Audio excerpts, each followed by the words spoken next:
So Eric, the second time through a schedule, so you play a team, second time, how much more do you know about them?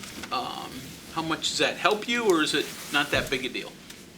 I think it's a huge advantage, knowing, you already played a team, whether you win or lost. Obviously we know how they guard. They really like to load up to the basketball. They like to be physical. They try to be physical early in that game down at their place. And we know they're playing really well right now.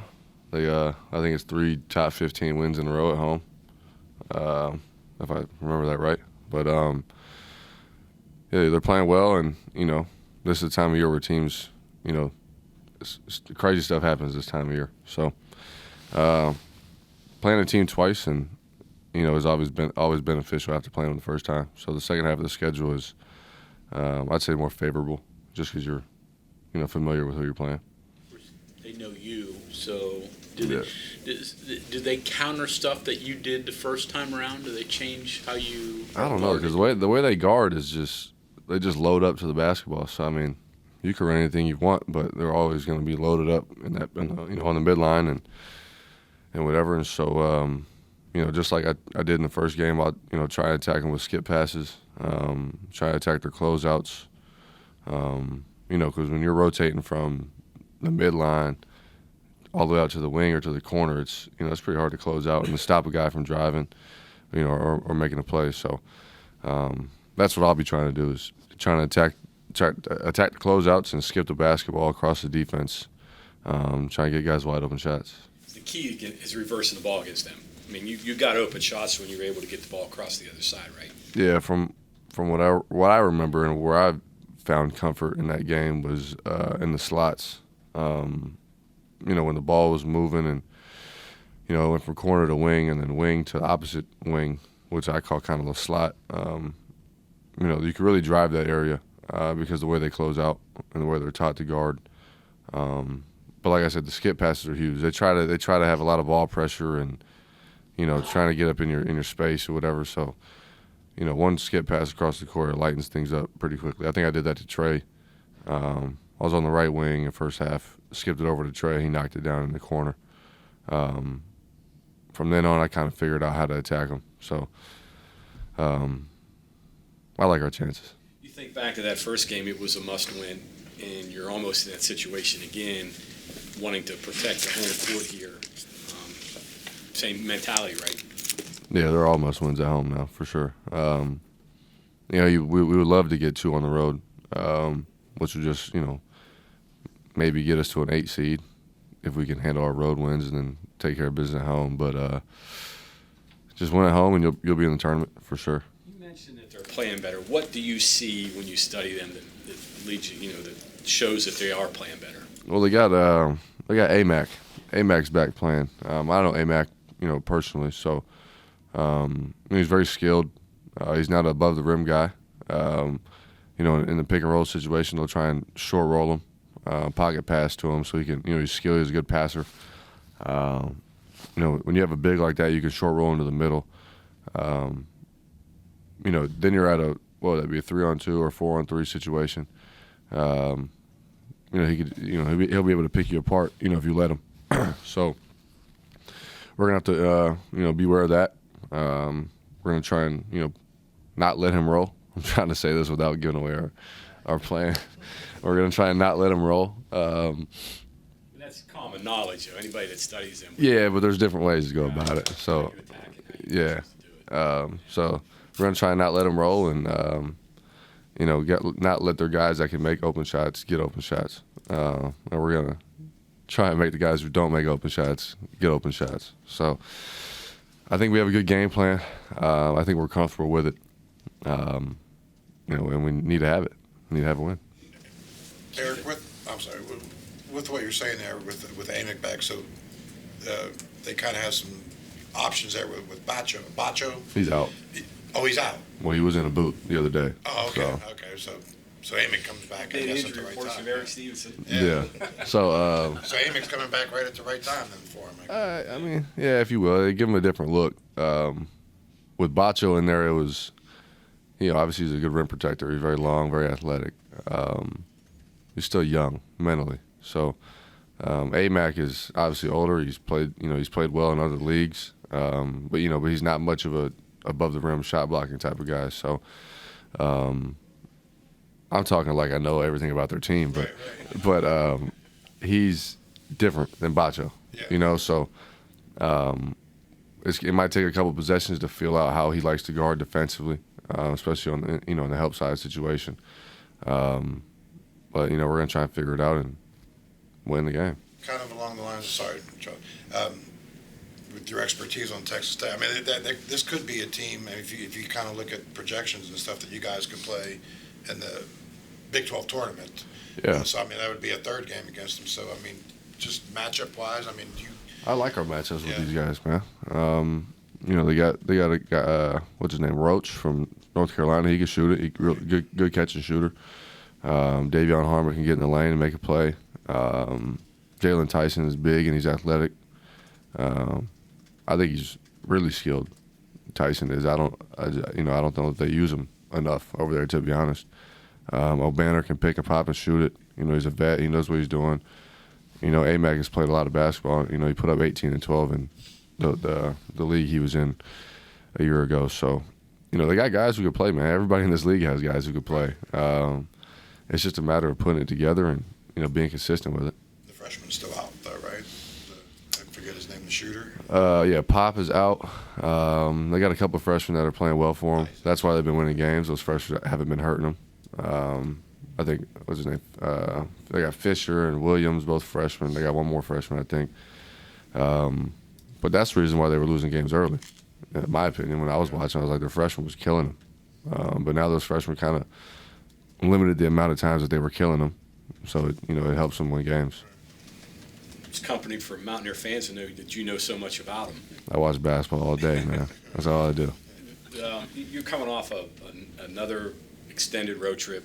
Terrible road trip. I was going to say, how important was Tuesday and Wednesday? Just mentally recharging, getting off your feet? No, that was huge. Yeah. That was definitely huge.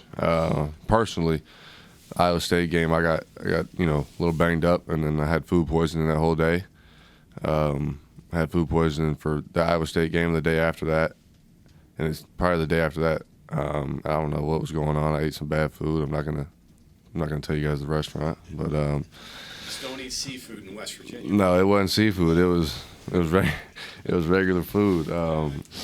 But it was a long road trip, man. To be honest, personally, I was trying to get through that food poisoning, and energy wise, it was just it was draining. And then the team, it was that's a long road trip flying from here down to Texas, and getting popped like that at 11 a.m. and then driving an hour and playing another top 10 team. So that's life in the Big 12. We got 2 home games to try and get a better taste in our mouth going into Lawrence, and then where's that, Ames? Kansas is going to be tough. Iowa State's going to be tough. But we've beaten Iowa State. I'm sure they want to get a little payback for that. But we'll do our best to try and handle, get a road win. But like I said, we just got to handle business at home. Jimmy had the bad salmon earlier. He's sick for that. Yeah. Throwing up in the jersey, I mean, that's you guys crazy. have been on your guys' side, apparently. I never had a conference year where I've been so, up and down battling my own stuff. You know what I mean? It's usually the team, but, I had that virus for 4 or 5 games, and then, I had this food poisoning, and I disclosed information I can't share, but, yeah, I just wish I would have been healthy the whole year. You know what I mean? I think it would be a way different story. I think the travel contributes to that at all. I mean, Yeah, I'd say so. It's a brutal travel schedule. It's all time changes too. That time, it's time zones. Yeah, it's all 2.5, sometimes 3-hour flights, to the Midwest, and then, something like Texas. We got there about 7 or 8, whatever, and played at 11 a.m. the next morning. I was like, that's crazy to me. What's your longest trip in the SEC? What was it? South Carolina to what? Maybe Arkansas? Yeah, maybe Arkansas. Yeah. Yeah, maybe A&M. I was thinking A&M first. But Yeah, SEC is, it's all within an hour and a half, 2 hours max, and you're usually in the same time zone besides A&M. But we were almost right in the middle, I felt like, in Carolina. Obviously, we were kind of east, but every flight was hour and a half, 2 hours. But this is just different. I'm glad I'm here, but if I was here for 4 years, I'd probably be worn out with the travel. Do they have a lot of backup trips in the SEC where you got 2 in a row and you stay on the road? Trying to think if I did that. Well, it wasn't a lot if you have to try to remember it. No, I don't remember staying on the. No, we went for A&M, beat A&M, and then we went to Mississippi State. Okay. Which is weird. Now that I'm thinking about it, but I think that was the only back-to-back road trip. Yeah. Well, you won't be here next year when there's a road trip to BYU. Yeah. Hopefully, I'll be flying You seen the some other schedule? place. No, I haven't seen it, but they got to Sure go to that's- BYU sooner or You later. got some inside information? That's a heck of an environment over there too. Yeah. I'll tell you that. So it'll be interesting to watch the Big 12 next year. Yeah. I think some teams that are coming in here are going to want to go back to the old leagues that they were in. But Houston will compete for sure. There's no question about that. I think they'll be the only team to compete though, out of the teams that are coming in. Is it eye-opening when you got here? I mean, you played in high-level leagues, but you've talked a little bit about this. But was the Big 12 eye-opening once you first started running through it? I don't know if it was eye-opening, but it was definitely reassuring of all the information that I gathered and heard, and from what I've played against when I played Big 12 teams. I think the thing that stands out the most to me is just the adjustments that I see coaches make and feel that other coaches make during the games. Obviously I'm a player, but I'm going to be a coach, so I'm kind of looking at I look at games as a player coach almost. I'm sure you guys can get that idea from me on the bench, but there's just great coaches in this league. We played TCU the first time around and popped them. Went down there, and obviously we didn't play with great effort and energy, but they made some adjustments when we changed up our defenses that got them easy buckets. Like the first time around, we changed up our defense and they were shook. But down at their place, they made some adjustments and kept getting buckets. You know what I mean? And so I was like, okay. I mean, and no disrespect to Coach Dixon, but he's I wouldn't say he's the best coach in this league. We got some crazy coaches that fly around in the Big 12, man. So it's definitely eye-opening to see the adjustments. And I'm just picking up new gems every day, every game day, for real.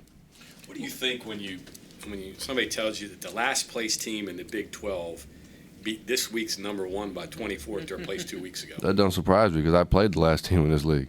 You know what I mean? Like, this league is legit. Like Pitt, they're winning the ACC right now. I was like, we'd go in the ACC and win the league by 5 games. There's no question about it. There's nobody in that league that could even play in our league. Maybe Miami. You know what I mean? Pitt, if you want to say that, but I wouldn't go out to say that. I'd say they're just having a good conference year. But Miami's solid. Miami can play a little bit. They got good guards. It's just crazy, man. You can put Texas Tech and Oklahoma and us and Oklahoma State and any other league, and we'd probably be in the top 4 of every other league. With maybe the exception of the SEC. SEC's top-heavy. Big 10.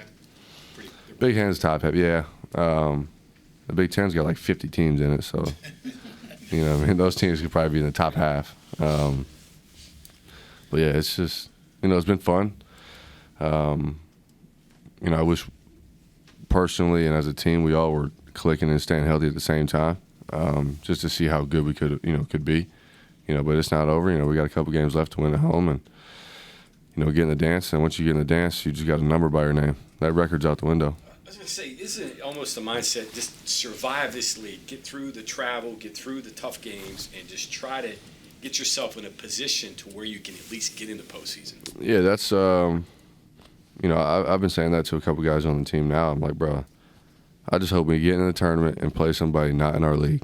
Yeah. You know what I mean? Because we fared pretty well against teams that are not in our league. Purdue and Xavier obviously got us, but I feel real confident about us playing any other team in any other league, just because the style of play is different. Like I said, the Big 12 is just it's one of those leagues. Yeah. From a scouting perspective, how has your game changed by playing in the Big 12? Or what have you learned about your skill level that you didn't know? I was going to ask you, like me scouting other guys, other teams, or me learning about myself.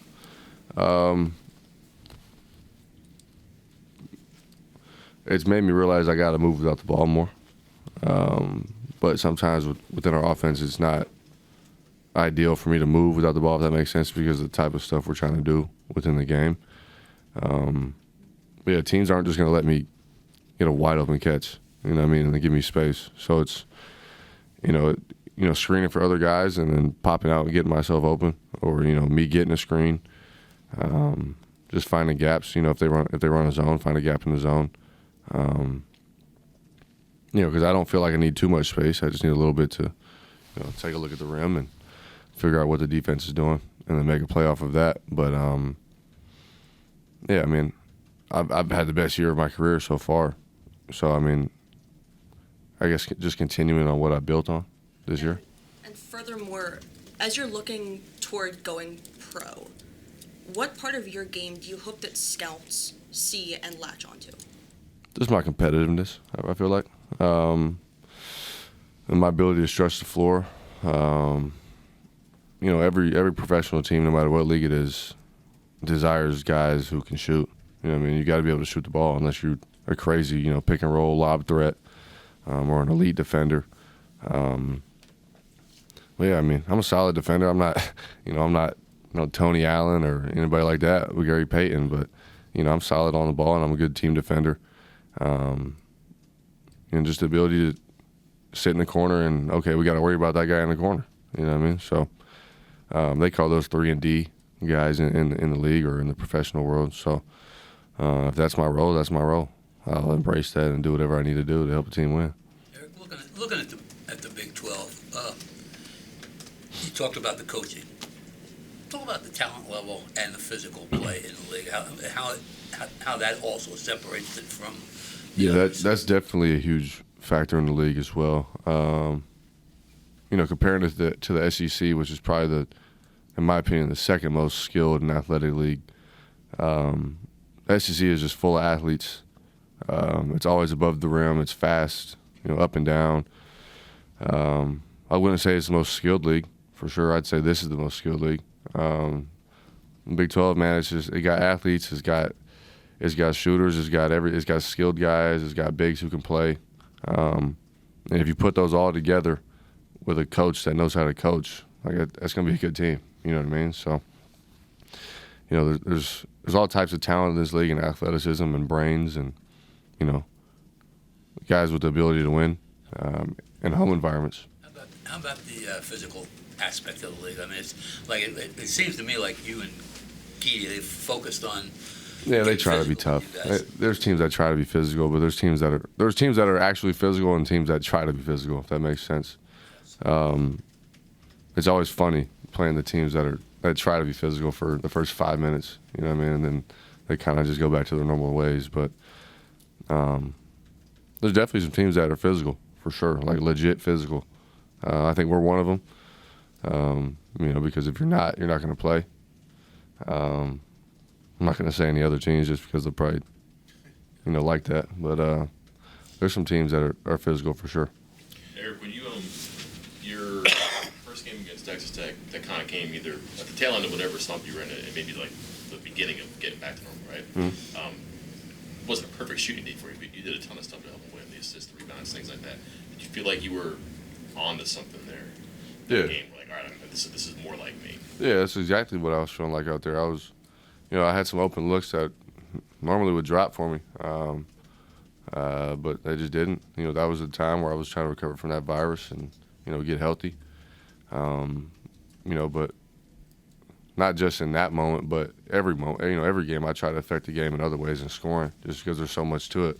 There's so much to the game of basketball than putting the ball in the rim. So I was able to get 10 rebounds that day, and I think I had 3 or 4 assists. To go along with a bunch of free throws I made. It was just a good overall day for me and for us. We're going to try to build on that for Saturday, you know what I mean? So from that game, there was definitely times where I that I noted in myself. I was like, okay, there's definitely things against this team that we could do to help us win the next time around, and make it, try to make it an easier win than it was. But yeah, I think to your point, I definitely found something in that game for sure. And then what you're talking about with the Big 12 as a player who transfers in, that's going to be the way this goes now. Teams are going to get transfer players. You made it seem very inviting and also very intimidating for players too. I'd say more intimidating than inviting. Okay, so for some teams. pitch this? Like, you're a coach, right? Yeah. You can come in and you could be the second or third place team in some other conference, or you could be the seventh or eighth place team in the best conference. There's just different ways to go, and maybe you're looking for a certain thing in a player. I don't know, but it seems like the players could flock to this or go away from it depending on what they want in the final year. I think it just depends on the school, like the program in the Big 12. Obviously, there's going to be some programs where guys flock to. You know what I mean? Kansas and Texas and Baylor and those type of schools. Then there's going to be schools where, like us, the underdogs in the Big 12 and a team that has to do the dirty things to win these big games. And there's just players who don't like doing those things. You know what I mean? There's players that like, being on the prima donna teams, I like to call them. The teams that are really good, that rely on a lot of skill and shot making, and and there's other guys that enjoy being in the programs where it's based on physicality and toughness, and that mindset. We got to do every little thing we can to win. I'm not sure though, man. To be honest, that's a good question. It really just depends on the kid. Whether he wants a challenge or whether he wants just to go to another league and be top 3.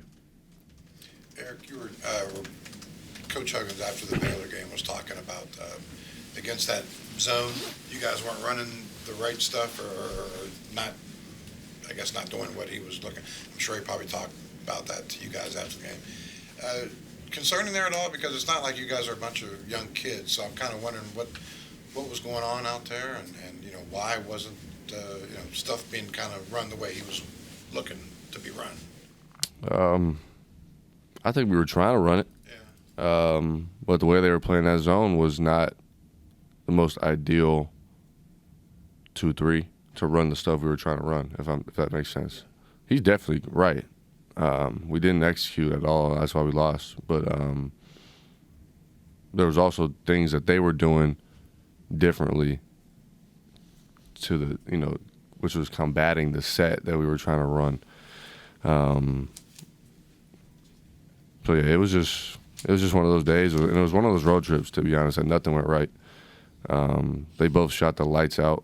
I think Baylor made 14 threes or something like that. When you're playing Baylor, especially those, that program and that team gets their guards in so much space that it's, they're not easy to guard. They're not easy to guard as it is. And now when you're getting those guys in space, and then they're making shots, it's almost like you better go down and make every shot, because it's Baylor. You know what I mean? They were just in the national championship how many years ago? It's one of those teams. It wasn't even a 2-3 all the time, right? They went 1-3-1. Yeah, that's what was so different. It was 2-3 sometimes, and it was like a 2-1-2 kind of. Then it was a 3-2, and we kept trying to run, the same thing we were trying to run, and it just wasn't working. Yeah. So that's partially on us. As players, we got to figure out ways to get going, and sometimes we might have to switch it up. But we're going to do what Coach says to do, and if that's what he feels like we need to do to win, we're going to do that.